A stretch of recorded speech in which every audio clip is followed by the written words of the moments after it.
Hello folks, welcome back to another model kit review. Today I'm going to be reviewing the fully completed SS Bismarck.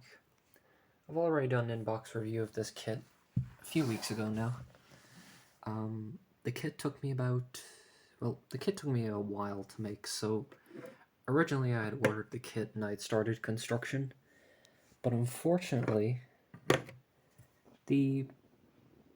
a piece was missing. This deck piece didn't come with the kit.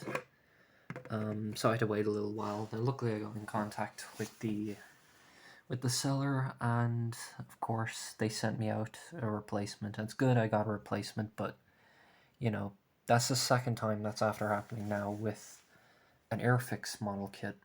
Now I don't know how often it happens, but the last time it happened was my Avro Lancaster. Now it just makes me wonder, I had an RMS Mauritania kit and that came with missing pieces. So I'm curious, is that the reason why? Maybe I didn't misplace it. Maybe I just they genuinely did not come with the kit. I don't know.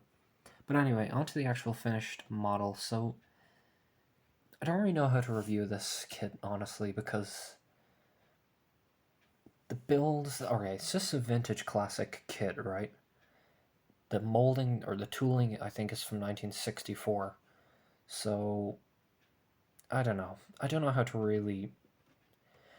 Well, let me just state it right here. This kit is bad. Yes. The fit is atrocious. Yes, there's a lot of fitting issues, actually. See how the deck doesn't line up like that? There's all cracks in the paint. I'll talk about that in a second, but there's just lots of fitting issues, gaps in certain places. So, and I had to do a lot of filling underneath, some sanding to get it all looking relatively okay. Not great, but okay. Yeah, there's some. I can't focus, but there are some gaps there. The kit, honestly, though, I was surprised. Despite these issues, I had a lot of fun.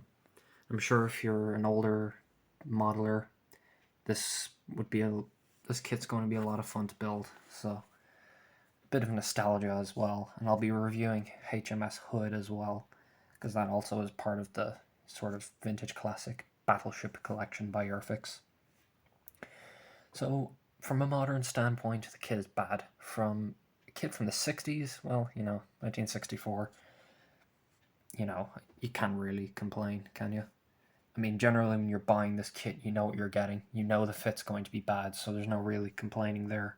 But in saying that, I had a lot of fun building it, considering the fitting issues.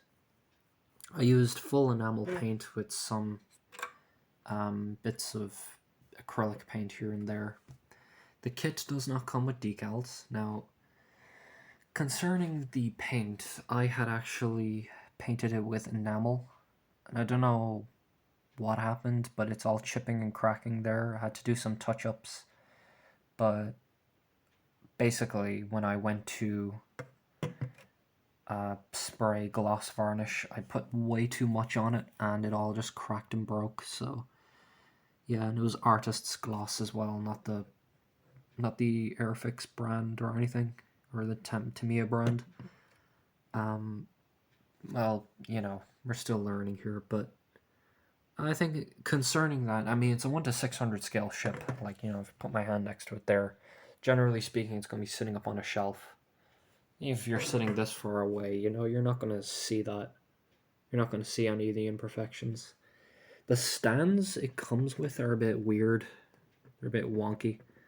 I prefer the ones that come with Revell's Titanic, the big flat ones or the bulky ones.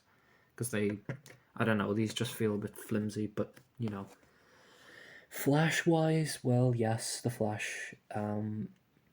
Flash is just excess plastic on the pieces, and there is a lot of it. I think you can actually see it there, them ridge lines. You can sand them down, but I didn't bother because, it's going to be sitting on a shelf anyway. It's not like you're going to be going up and see it. If it was 1 to 400, or 1 to 300, or 1 to 200, that'd be different, but considering it's such a small kit, it's not really a problem. wonky build though, because there is like a lot of stuff that just don't line up. But again, you know, as long as it looks okay on a shelf, I'm not complaining. Now, let me just address the elephant in the room here. These deck markings, they do not come with the kit, nor do the jackstaffs do. I'm sure you can get prints of them, but what I did to get the swastikas is I used FCM aftermarket decals. These are really good decals for they're actually for airplanes, but I think I got a 1:42 scale swastika. I think it was for a Heinkel HE 111. What I did was I just cut it out and stuck it on. But if you're building any Luftwaffe aircraft, get this, because you see it comes with various different scales. Folks, if you're building German aircraft from World War II, this FCM decals are a must. A little bit expensive, 10-15 euro maybe, including shipping, but trust me, it is worth it, because it will make doing DIY stuff like this a whole lot better. The circles, I know they're not perfectly circular, but honestly, when you're sitting this far back, again, it's not going to be an issue. I actually think it turned out really well considering the scale. There's not really much more to say about this other than the fact that these gun turrets, they do not move. They're glued in place. There was an alignment issue here. 2 lifeboats are supposed to be hanging off the deck, but I couldn't get them stuck on, so in the end I just left them off. The flash on the propeller blades is atrocious, and the props still don't look really good.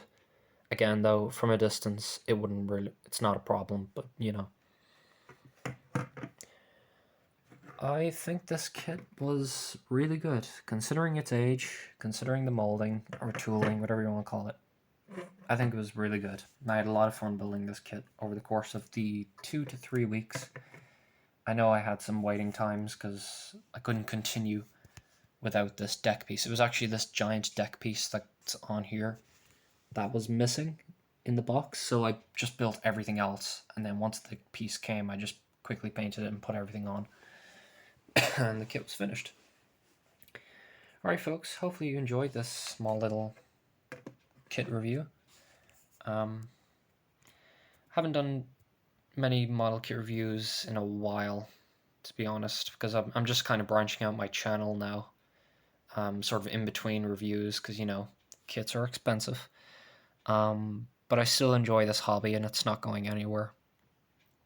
At least at the time of me posting this. I'm recording this in August, nearly September now, but this probably won't be uploaded until November, maybe December, because I have a giant backlog of projects. So yeah, I will see you guys in the next video, and thank you so much for watching this review.